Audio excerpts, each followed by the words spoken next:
Hey guys, how's it going? Welcome to my video. All right, so we are going to be talking about an issue that I wouldn't say it's common, all right? And the part that's causing the issue, I wouldn't say that it's a common thing. And the diagnosis isn't common.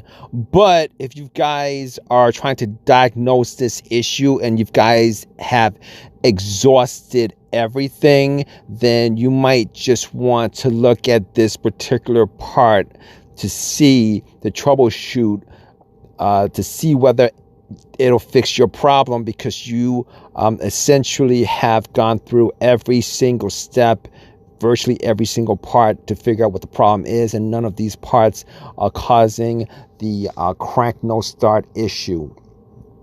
So essentially, let me give you guys a breakdown of this situation. This is essentially a crank no start issue, but there is no spark, and essentially the fuel injectors are not firing off. Normally in these situations, you would think maybe it's the fuel pump relay, maybe it's the fuel pump, maybe there's a fuse for the fuel pump, the fuse for the fuel pump. And you probably use starter fluid to try to start it, and it may or may not start up.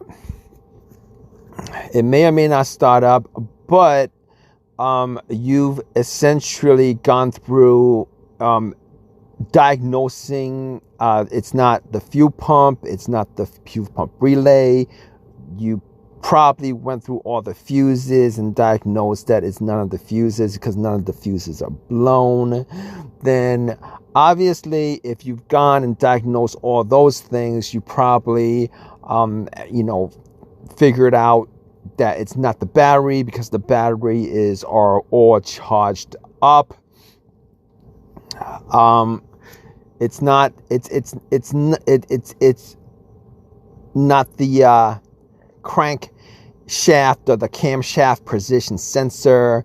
And the weird thing is, in this particular situation, you get no codes whatsoever. All right, now the car will read the ECU. The ECU is the car's computer.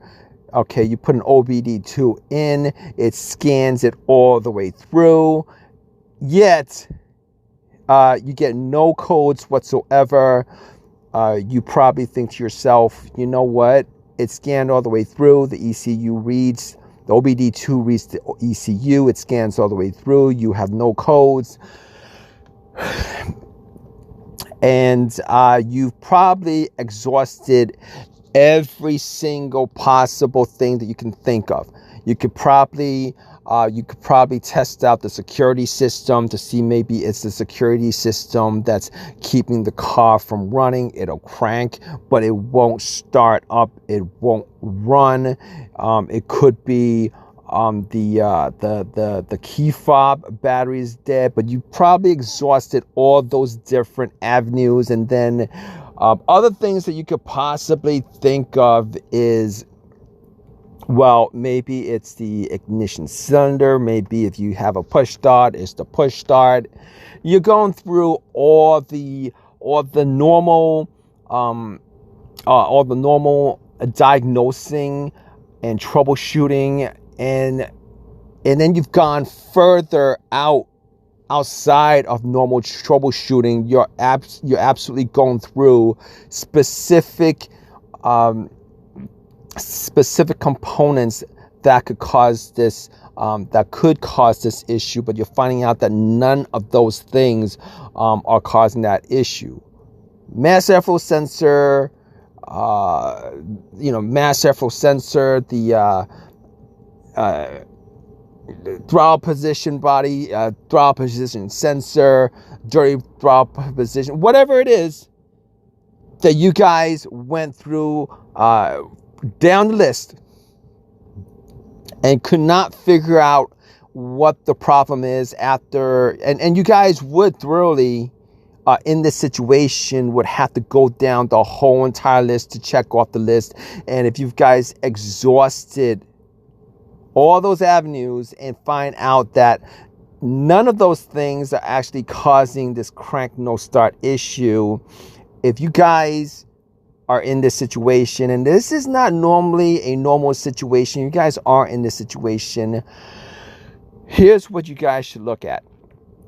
All right, there is a pretty high probability that it's probably the ECU that could be causing this issue, even though normally what happens is with ECU issues is you would either get a ton of codes, or the ECU OBD2 would not read the ECU all the way through. It will just hang trying to connect to the ECU and would. But like I said, the situation is not normally a normal situation. The ECU seems to work fine. It runs all the way through.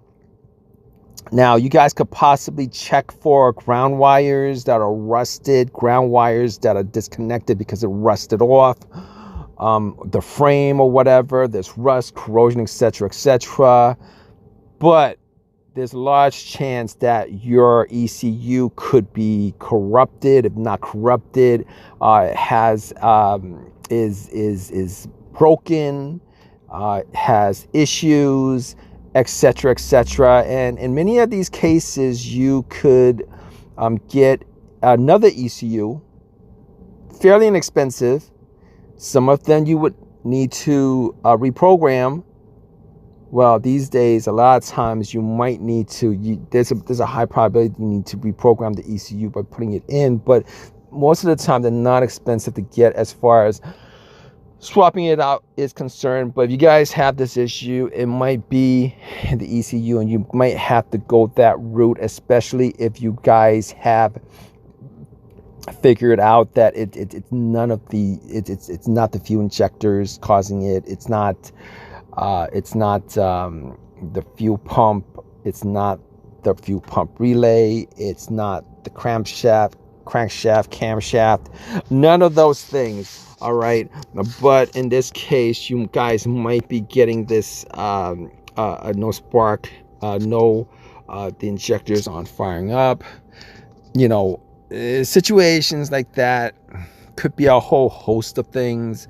But if you guys are stuck in this situation, you guys had to take that last step to actually figure out what the problem is, and possibly save yourself from going to the dealership, or save yourself from spending money on more diagnosis, spending money on putting parts in that aren't broken, putting more time into re-diagnosing everything. Probably what you guys should do in this situation is probably the simplest route is probably to check if the ECU, the connector to the ECU have any issues. If it doesn't have any issues, you might want to just consider swapping out the ECU.